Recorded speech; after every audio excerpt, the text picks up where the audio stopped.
నరేంద్ర మోదీ నుంచి జగన్మోహన్ రెడ్డికి పిలుపు వచ్చింది. ఆయన వెంటనే ఢిల్లీ బయలుదేరాడు. ఈ పిలుపుకి ప్రధాన కారణం ఏంటో తెలియరాలేదు. ప్రస్తుతానికి అమరావతిని చట్టబద్ధత చేయడానికి రాబోయే పార్లమెంట్లో బిల్లు పాస్ చేయడానికి చూస్తున్నటువంటి ఈ తరుణంలో జగన్మోహన్ రెడ్డిని నరేంద్ర మోదీ ఎందుకు పిలిపించాడో అర్థం కాలేదు. ఇంకొక విషయం ఏంటంటే, ఇప్పుడు ఇంకేదైనా కారణం ఉందా? ఇంకేదైనా పొత్తులో భాగంగా జగన్మోహన్ రెడ్డి అవసరం పడుతుందా?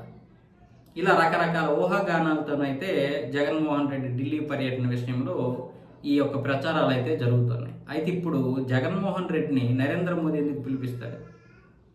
ఒకవేళ నరేంద్ర మోదీకి జగన్ అంటే ఇష్టం ఉండొచ్చు, ఎందుకంటే ఆయన్ని అవసరానికి ఉపయోగించుకోవడానికి. ఒకప్పుడు ఆయన చేతిలో ఒక రాష్ట్రమే ఉంది, పైగా చంద్రబాబు నాయుడు అప్పుడు వ్యతిరేకంగా మారాడు. సో రాజకీయాలు వేరేగా ఉంటాయి, మనం మాట్లాడినట్లు ఉండవు. అయితే జగన్మోహన్ రెడ్డి యొక్క కేసులు ఏవైతే ఉన్నాయో ఆ కేసుల విషయం కూడా జగన్మోహన్ రెడ్డి తగ్గుతూ ఉంటాడు.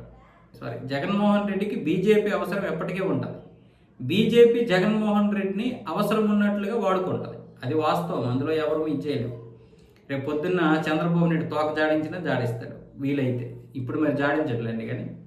సో ఇలాంటి పరిస్థితుల్లో జగన్మోహన్ రెడ్డికి నరేంద్ర మోదీ పిలవడు. ముఖ్యంగా ఇప్పుడు 5 రాష్ట్రాల ఎన్నికలు ఉన్నాయి, ఆ ఎన్నికల బిజీలో ఉన్నాడు. ఇలాంటి సమయంలో ఈయన ఢిల్లీ వెళ్తున్నందుకు అది మోదీ పిలిపే అనుకుని కొందరు, కాదు వైసీపీ అలాగే బీజేపీ లోపైకారికంగా పొత్తు పెట్టుకున్నాయి, అందుకే ఈ పిలుపు, ఇదే దానికి ఉదాహరణ, ఇదే ఒక ఆధారం అన్న విధంగా మరికొన్ని పత్రికలు రాస్తున్నాయి, మరికొంతమంది మాట్లాడుకుంటున్నారు.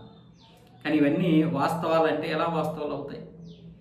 జగన్మోహన్ రెడ్డిని ఇప్పుడు నరేంద్ర మోదీ పిలవడం, ఒకవేళ పిలిస్తే ఆయన ఒక సమయం ఉంటుంది. ఇప్పుడు ఆయన ఎన్నికలు ఏవైతే ఉన్నాయో 5 రాష్ట్రాల ఎన్నికలు, దాని మీద మాత్రమే ఫోకస్ పెడతారు.